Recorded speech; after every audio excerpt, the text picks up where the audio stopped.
ओम नमः सिद्धेभ्य नमो जीर्णाणम। सभी को सादर शुद्धात्म वंदन।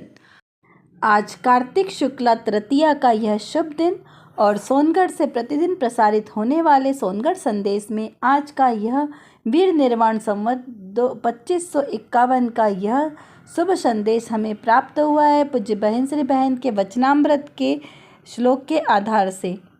बोल नंबर है 343। इसमें लिखा है कि अनंत जीव पुरुषार्थ करके स्वभाव रूप परिणमित होकर विभाव को टालकर सिद्ध हुए हैं। इसीलिए यदि तुझे सिद्ध मंडली में सम्मिलित होना है तो तू भी पुरुषार्थ कर। यहाँ पर इस संदेश के माध्यम से प्रत्येक जीव को यानी प्राणी मात्र को पुरुषार्थ करके सिद्ध अवस्था प्राप्त करने की प्रेरणा दी गई है। देखिए, संसार के सभी प्राणी सुखी होना चाहते हैं और वे दुख से डरते हैं, तो वे सुख को कैसे प्राप्त करें, सच्चा सुख कहाँ है, यह मार्ग को बताते हुए इस संदेश में ये बताया गया है कि जो जीव पुरुषार्थ करेंगे तभी वो उस सिद्ध पद को प्राप्त करेंगे। तो पुरुषार्थ कैसे करना है? देखिए, संसार में सभी प्राणी पुरुषार्थ करते हैं, पुरुषार्थहीन कोई नहीं है। लेकिन सच्चा पुरुषार्थ किसे कहा? कार्य करना, मेहनत करना और पुरुषार्थ तीनों के शब्दों का अर्थ एक ही है, लेकिन उनके भाव अलग अलग है। जैसे एक मजदूर सुबह से शाम तक मेहनत करता है, बहुत बहुत का मेहनती वर्क करता है, तो उसका फल क्या मिलता है उसे? चंद पैसे। और एक व्यक्ति जो अपने आलीशान एसी रूम में कंडीशन ऑफिस में बैठकर मात्र फ़ोन के द्वारा ही कुछ बात करके और करोड़ों रुपए कमा लेता है चंद मिनटों में, तो दोनों में किसकी महत्व ज़्यादा है? वो पुरुषार्थ किसका कार्यकारी है? वह जो एसी में बैठ के आराम से बैठकर कोई मेहनत नहीं कर रहा, सिर्फ फ़ोन पे बात कर रहा है, तो उसने क्या पुरुषार्थ किया? लेकिन फिर भी उसकी कमाई कितनी है? करोड़ों में। और एक व्यक्ति जो दिन रात मेहनत कर रहा है, वो कितना पुरुषार्थ कर रहा है? दिन रात थक रहा है, लेकिन फिर भी उसकी कमाई कम। तो आप किसको कहेंगे पुरुषार्थ? सच्चा पुरुषार्थ क्या है? तो ये सच्चा पुरुषार्थ नहीं है। मेहनत करना, कार्य करना, ये पुरुषार्थ नहीं है। सच्चा पुरुषार्थ तो वह है जो आपको बिना थकाए भी आपके लक्ष्य तक पहुंचा दे। क्या कहा मैंने? आपको बिना थकाए, बिना मेहनत किए, बिना कुछ किए भी आपके लक्ष्य तक पहुंचा दे। यानी लक्ष्य तक पहुंचना इम्पोर्टेंट है, मेहनत करना इम्पोर्टेंट नहीं है। आपके लक्ष्य की सिद्धि कहाँ होगी, वही आपका सच्चा पुरुषार्थ है। तो बाहर में आप कितना भी धन रुपया कमाएं, वो पुरुषार्थ की कैटेगरी में नहीं आता है। पुरुषार्थ तो आत्मा के स्वरूप को प्राप्त करना, जो सच्चा सुख है उस सुख को प्राप्त करना, वह पुरुषार्थ है। तो सच्चा सुख कहाँ है? मेरी आत्मा में। यह हमें इसका निर्णय करना होगा कि सच्चा सुख संसार में नहीं है, ये 5 इंद्री के विषय भोगों में सच्चा सुख नहीं है। अभी तक हमने इन 5 इंद्री के विषयों में सुख ढूंढा है, लेकिन यहाँ पर सुख नहीं है। सुख धन से नहीं आता है, सुख तो मेरी आत्मा में भरा है। बाहर के पर द्रव्यों में, जड़ पदार्थों में सुख नाम का गुण नहीं है।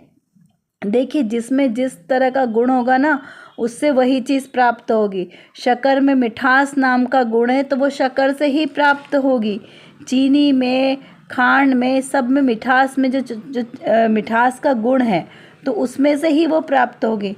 आप नमक में जाके बोलो कि नहीं, ये भी तो वाइट है, ये भी वैसा ही दिख रहा है, तो इसमें से भी मिठास आनी चाहिए, तो ऐसा संभव नहीं है।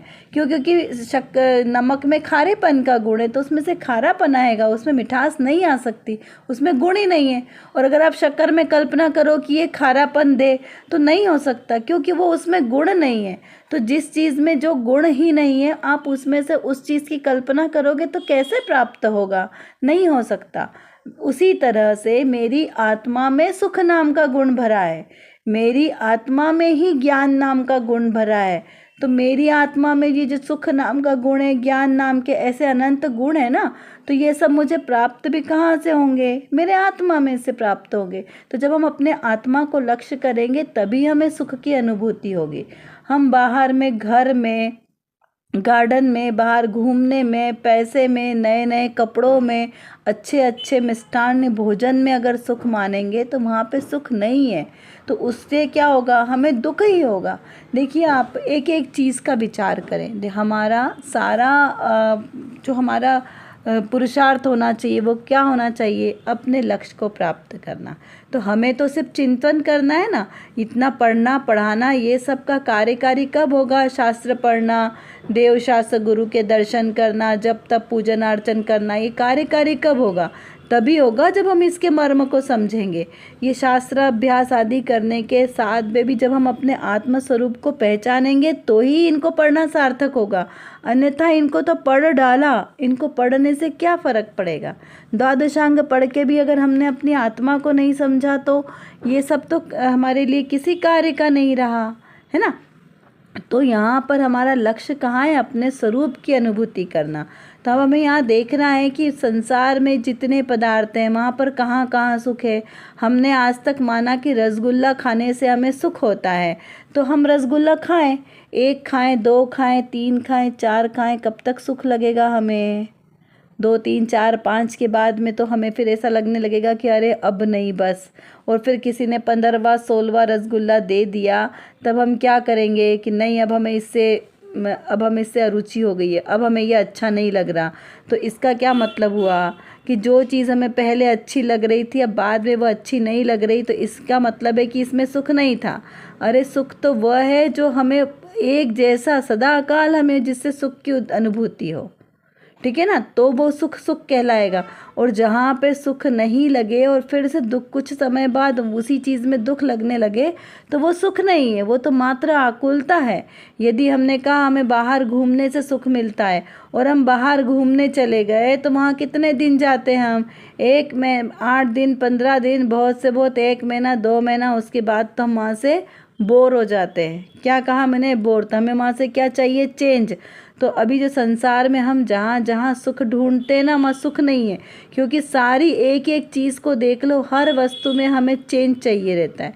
थोड़े दिन के बाद हम वहाँ से उब जाते हैं, तो इसका मतलब है कि वहाँ पे सुख नहीं है। इससे ये सिद्ध होता है कि सुख नहीं है। तो सुख कहाँ है, सुख मेरी आत्मा में जहाँ सदाकाल एक जैसा रह सकते हैं। तो बोले ऐसा कोई व्यक्ति नहीं है जो हमेशा एक जैसे एक ही वातावरण में रहे और उसे अच्छा लगे।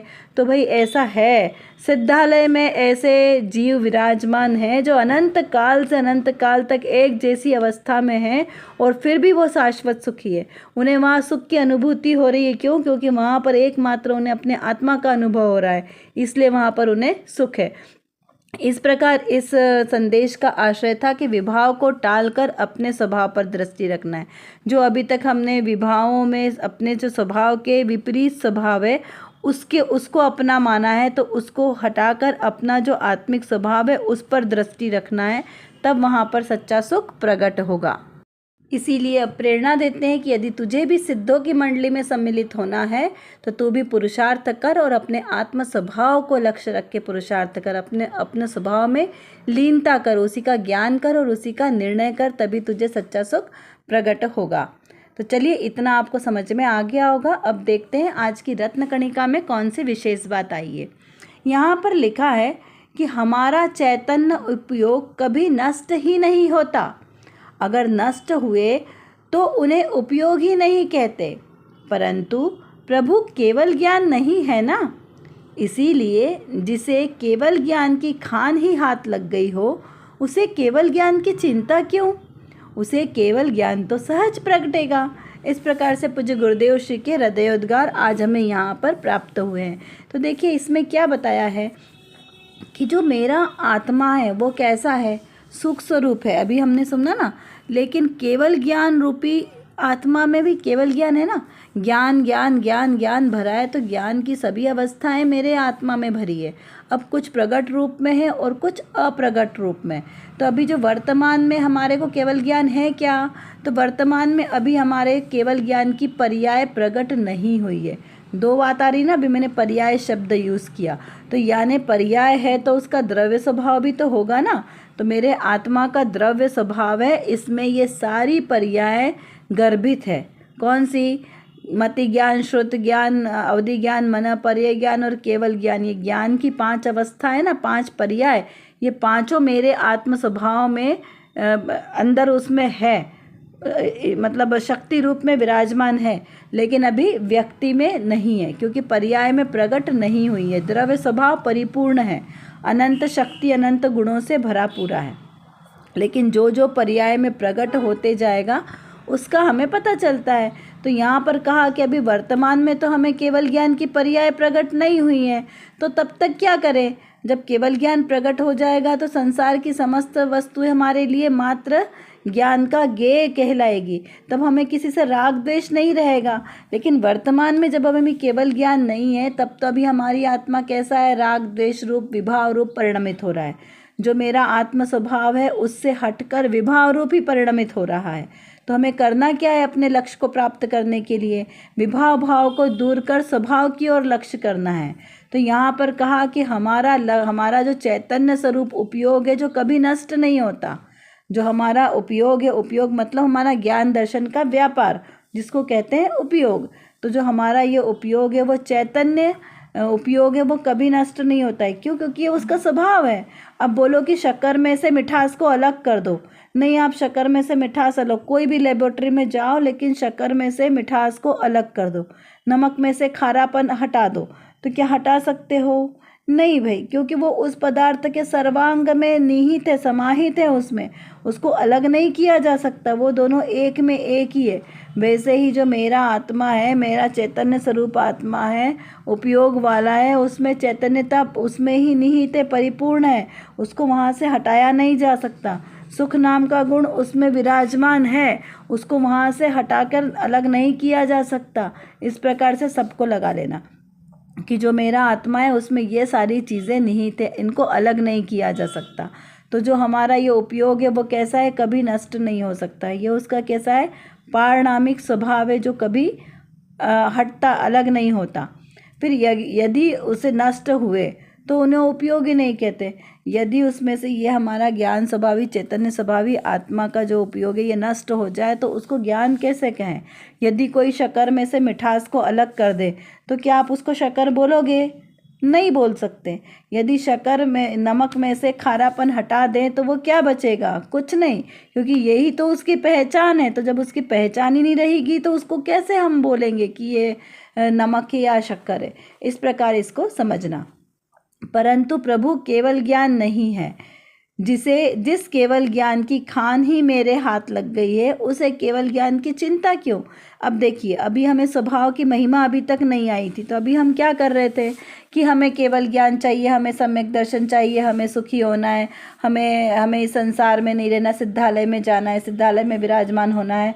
तो अभी तक हमें क्या था? अज्ञान था, इसीलिए हम ऐसा कह रहे हैं। और जब हमें अपनी दृष्टि द्रव्य पर रखी और अपने स्वभाव का भान हुआ, तो भाई सिद्ध अवस्था तो मेरे पास ही है ना, मैं स्वयं ही सिद्ध हूँ। सिद्ध किसे कहते हैं? कोई अलग से जगह नहीं है जहाँ पे मेरे सिद्ध आत्मा जैसे जीव अचल रूप में विराजमान है, वह जगह सिद्धालय कहलाती है। सिद्धालय कोई स्थित नहीं है, जहाँ सिद्ध विराजमान होंगे उसे सिद्धालय कहेंगे। तो मैं तो स्वयं ही सिद्ध हूँ, तो जहाँ मैं विराजमान हूँ वही तो सिद्धालय है। सिद्धालय कोई अलग से ऊपर अलग स्पेशल ऐसी जगह नहीं है। वह तो एक बताइए कि तनुवा के अंत में जो जगह है वहाँ पर जाके सिद्ध भगवान स्थिर हो जाते हैं, क्योंकि आगे से उनका आवागमन का साधन नहीं, वो ऊर्ध्व स्वभाव से गमन करते हैं, तो उसे हमने माना। लेकिन अगर देखा जाए तो मेरा आत्मा ही सिद्धालय है। मेरा आत्मा, तो मुझे कहीं और थोड़ी जाना है। केवल ज्ञान मेरे आत्मा में भरा है, सुख मेरे आत्मा में भरा है, तो मुझे ढूंढने बाहर नहीं जाना है, मेरे ही अंदर में ये सब कुछ विराजमान है। तो इस प्रकार से हमें यहाँ पर निर्णय करना है, पक्का यही निर्णय करना है। जब हम ऐसा निर्णय करेंगे तो विभाव भाव सहज ही हमारे से छूट जाएंगे। हमें एक एक विभाव को छोड़ना नहीं पड़ेगा, किसी को हटाना नहीं है, किसी का त्याग करना नहीं है, किसी को ग्रहण नहीं करना है। एकमात्र दृष्टि को हमारी बदलना है। दृष्टि जो अभी तक पर्याय दृष्टि थी उसको द्रव्य दृष्टि बनाना है, उसको द्रव्य स्वभाव पर टिकाना है। तो सहज ही हमें अपना स्वरूप ख्याल में आने लगेगा। अब देखिए, इतना आपको समझ में आया होगा। आपको कुछ प्रश्न दिए हैं, इनको आप बार बार चिंतन करके और अपने चिंतन धारा को बढ़ाएंगे। तो विभाव से दूर करके स्वभाव को क्या करना है? लक्ष्य करके पुरुषार्थ करना है। हमें सिद्ध मंडली में शामिल होने के लिए क्या करना है? एकमात्र अपनी दृष्टि बदलना है और पक्का निर्णय करना है। फिर अपने स्वभाव की सच्ची महिमा कैसे आएगी? तो आपको इस पे चिंतन करना है, बार बार विचार करना है कि अपने स्वभाव की महिमा हमें कैसे आए और कैसे हम अपने आत्मस्वरूप को प्राप्त करें। तो जितना चिंतन की धारा को बढ़ाएंगे ना, उतना ही हमें लक्ष्य की प्राप्ति होगी। आशा करती हूँ आपको आज का यह संदेश अच्छी तरीके से समझ में आ गया होगा।